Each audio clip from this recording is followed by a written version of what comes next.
You're here in studio with Stover and Yoni. We're talking meat. We're cooking meat. We're going to taste all kinds of meat from all over Texas. You're listening to The Best Barbecue Show. They call me the meat man. Y'all see me eat now. Hit on the meat man. Y'all see me eat now. The way Jerry Lewis, he plays the piano like he's just spazzing out with his hand, but it sounds amazing. I've been down to Macon, Georgia. I ate the I wonder food off the how Georgia easily beef. he does it. It's I like, cooked me a chicken in Memphis, mama. He's still doing it. I know, it's just stupid easy for him. That's crazy. He's He's got an a great incredible home human life. being. You can accomplish things when you have a stable, I'm nice. just saying, I'm watching him right now, like, rock out, and he hasn't even turned his head away from the crowd. Did you ever see the Great Balls of Fire movie with Dennis Quaid? Yeah, that's good. But like, he's not even, he's taking his hand off the piano and going right back and playing and never even glancing. Right. It's crazy. Do you want to talk about some barbecue? Yeah, let's talk about some barbecue. Well, what are we going to talk about? I mean, we could tell the story of how we got here. Let's do it. We decided that we were going to make some podcasts, and we were talking about themes, and barbecue came up because I like to eat a lot of barbecue. And I love to eat just everything. Texas Monthly just came out with a list of the top 50 barbecue joints, and I've eaten it probably half of them, or close to half of them. It's a good list. Sure as hell are going to do this 50 in the next year or so. I think at the pace that we're planning to go, we can probably do it in less than a year because, we can put back some food we've learned. Oh, yeah. You just wait. You'll hear sounds of us eating, slopping. Stover can really put in some meat. It is disgusting what I can do when I'm just in the meat zone, Well, you heard the song, We're the Meat Men. Yeah, exactly. We're the meat men. It's been decided. Y'all see me eat now. I think it might be kind of useful for us to go through maybe the top 10 and you can sort of tell me your thoughts on some of the ones that are listed there. Now, we've talked about this before that while it is the top 50 and they're ranked and they're listed and all that, what we really have found with trying all this barbecue is that it's all great. Well, when you're talking about a top 50 list, I mean, if you look at Texas Monthly, they put Snow's as number 1, Franklin number 2, Cattleback in Dallas, and Bodacious from Longview are 3 and 4. I've never been there. Louis Miller, number 5. I've been there. They've got a legendary beef rib. Tejas Chocolate Craftery in Tomball. I've not been there, but I'm really curious about that one. Corkscrew, I have a ton of friends who go there. Haven't been there. Micklethwaite's number 8. That's another Austin spot's great. Evie Mays and Woolforth. Have not been there.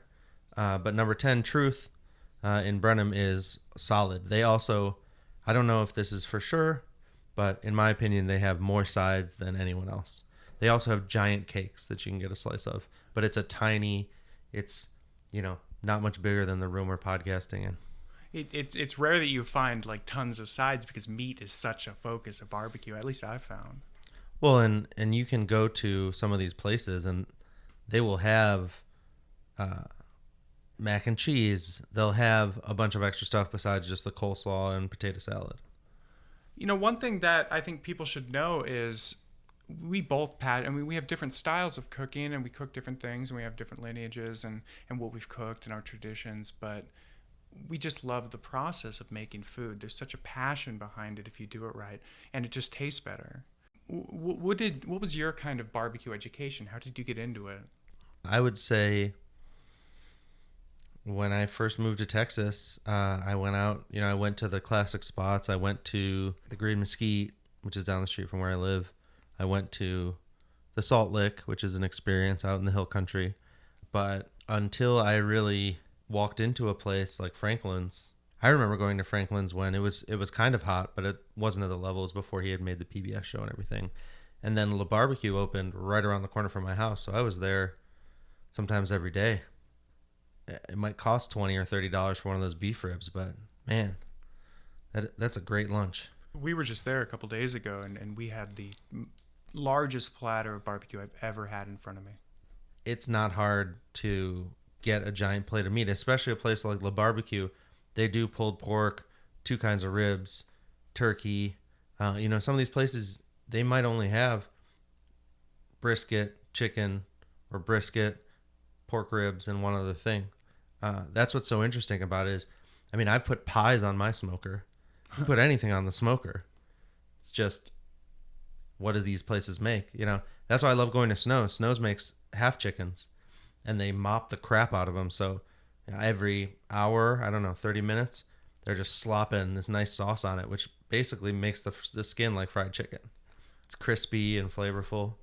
You know, when you were reading that top 10 list, this is going to be shocking and horrible for a lot of people are going to get upset at. I have not been to a single one of those. I have such a lacking education of what I need to do in terms of being a fan of Texas barbecue. I've only been here almost 2 years now, but I have a long way to go. I'm learning after reading this list. Well, you've been to, even though La Barbecue's not in the top 10, it's in the top 50. We've also been to Terry Black's multiple times. That's right down the street, and that's right there. And we'll check off the list. We'll get you to all 50 one of these days. I have a thirst for it. You know, there's this movie called Ravenous in the 90s where the more meat they kept eating, the more He was licking me. That's absolutely right. love that You get movie. a power from eating meat, and I'm learning this as I go deeper down the barbecue rabbit hole. And I used to be vegan, so I've come a long way. I don't know. I think that every kind of, you know, even when we have a party and I'm using the smoker, I'll put a ton of veggies on there. You know, I don't want the vegans to feel unwelcome. No. And the cool thing about vegetables or any of that stuff is that a brisket takes 12 hours, but pretty much everything else, you can smoke some veggies in an hour or two, and they taste delicious. I mean, you throw some butter on it right as it comes off. If you're vegan, you can throw on some coconut oil or whatever, some nice flavored oil. I mean, I probably ate as much of the vegetables we put on the smoker at my last smoke as I did the brisket. And I mean, the brisket was hard to come by because as soon as I chopped it up, there was like 50 little pairs of hands reaching over me trying to get a piece. I also always cut the point first, which is a bad idea.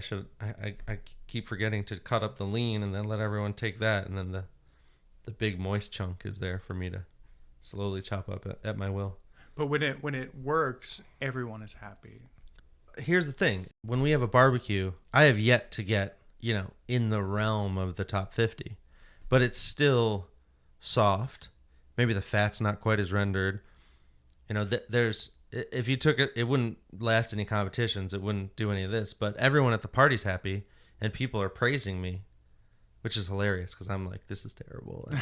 But it's still good and it's still falling apart and it's still soft, but it's not.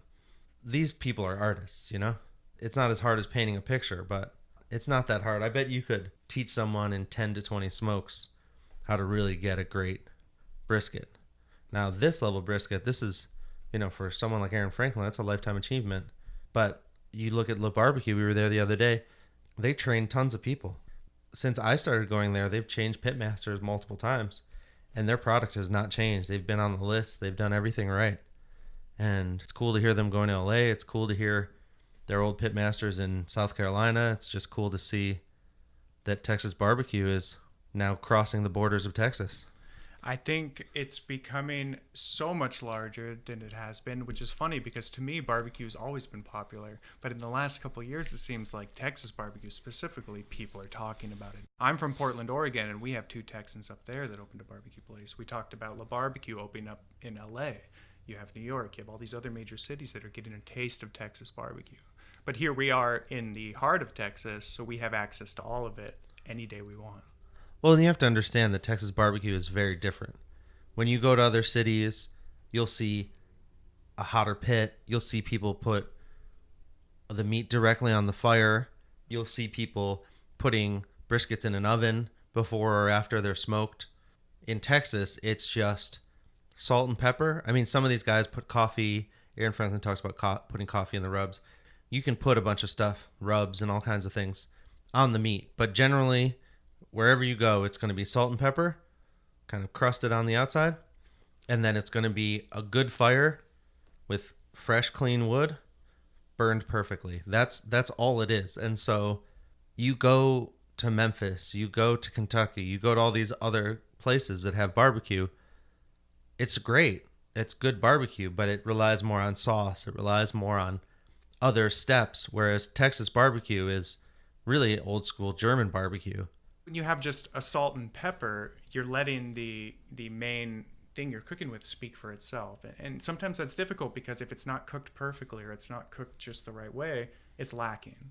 You know, I've helped people barbecue before. I honestly cooked brisket probably 5 or 10 times on other people's pits, and I feel like there's a lot of etiquette to barbecue.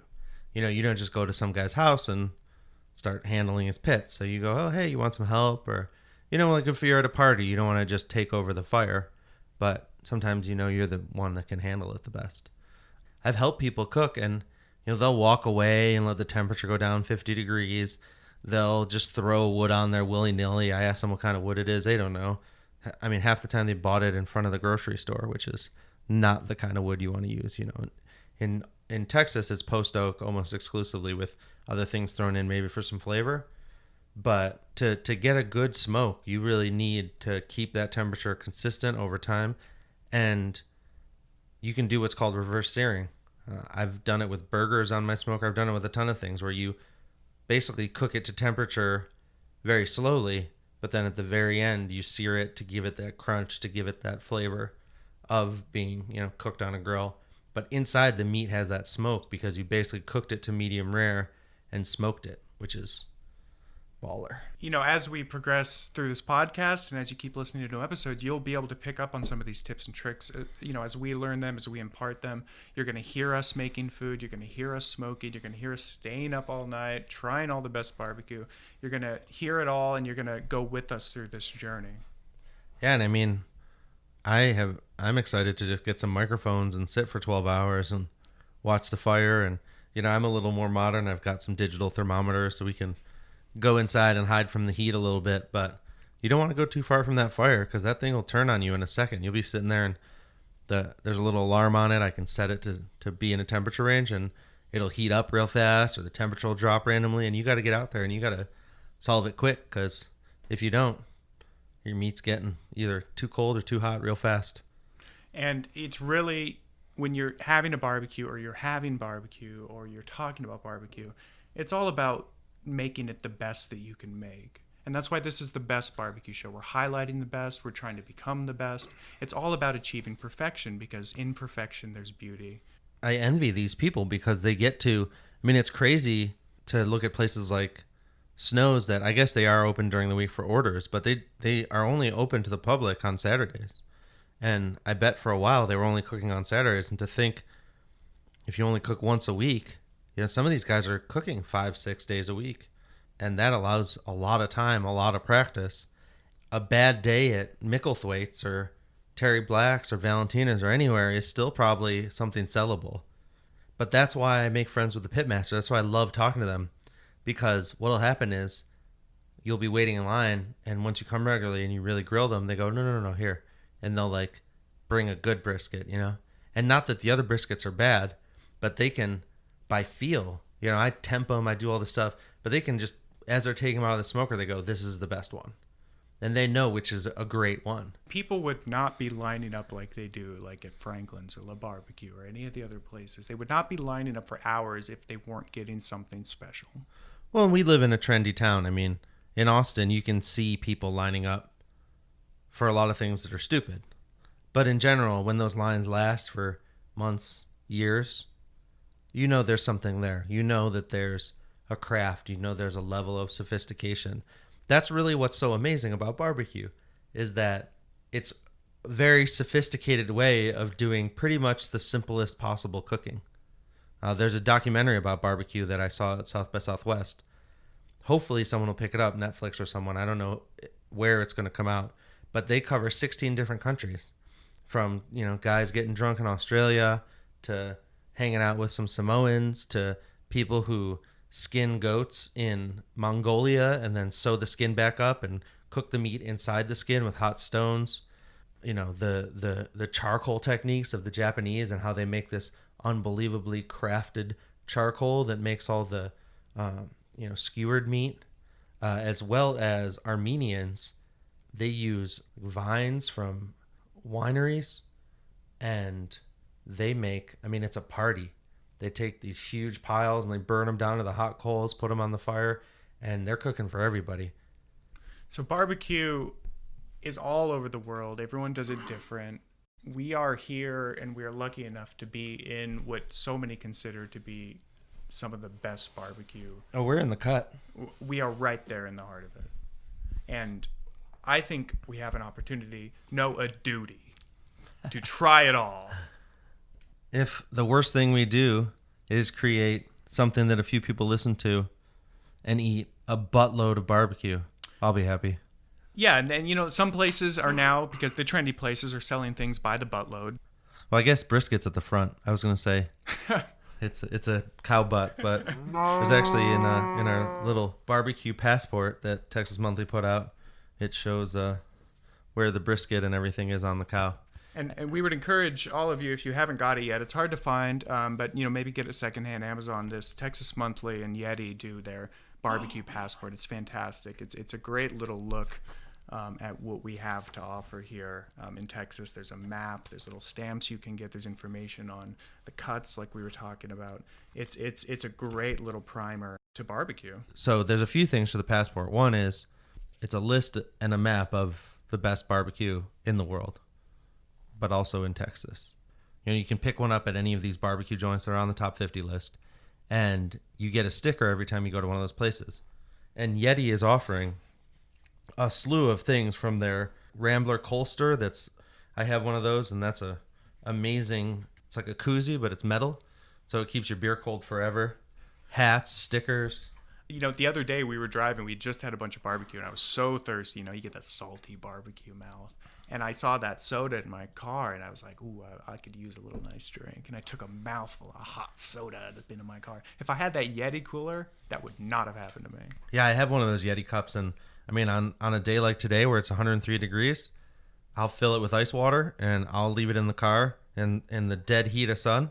Come back 30 minutes, an hour after an appointment. I shake it just to hear that ice sound. I feel like it cools me off, and you take a big swig of cold water. The crowning achievement for this thing, though, is if you get all 50 stickers, you get, I think it's a 45.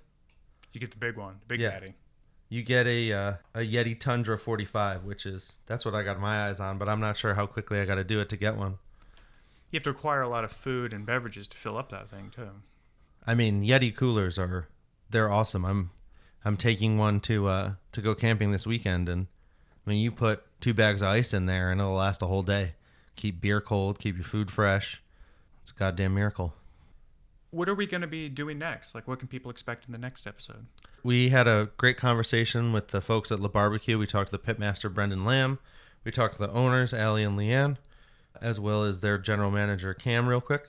They're doing great work, and, they're probably one of the closest to my heart because we were neighbors for a long time. And they have a great lineage, a great story. They're great people. You're really going to like this interview, so make sure to check it out and make sure to subscribe. Yeah, one of the things that you're going to find in barbecue in general is there's very little bad blood. Everyone loves everyone. Everyone promotes everyone. Brendan talks about it. I mean, everyone's excited about everybody. Everyone's got lines. Everyone's selling out. So it's the new gold rush. You fill people's bellies, people are going to be happy. And you always have a full belly when you're dealing with barbecue. You heard that directly from the meat man. We're the meat man.